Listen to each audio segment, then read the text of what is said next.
Interested in the Smart Update option, but something keeps you off the go button? Watch this video tutorial to discover more about the Smart Update service and how you can benefit from it.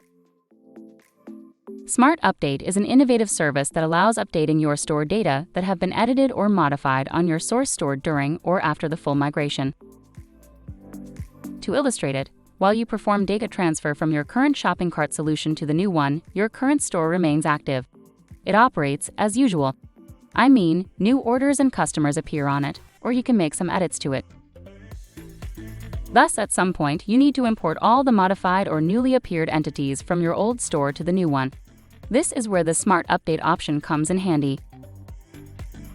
To launch the Smart Update option, find the migration you want to update and press the Smart Update button next to it. Once you have activated the Smart Update button, you only need to choose the entities you want to update and click the button to proceed. At this stage, you'll get a short report with a list of entities that are about to be updated and the cost of the update. Take time to check if everything works for you and proceed to the next step.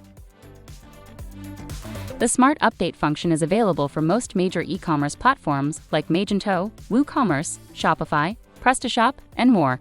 It supports various types of data, including products, product quantity and stock status, as well as order status, shipping and tracking number, etc. What's more, you can benefit from the Smart Update option unlimited times during the first month after full migration. Remember, the process of data updating takes place in the target store, so your current store won't be compromised in any way.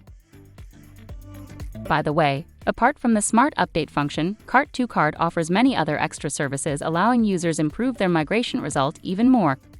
So do not wait anymore. Migrate your store to the new platform via Cart2Cart and take your business a step further towards success right now.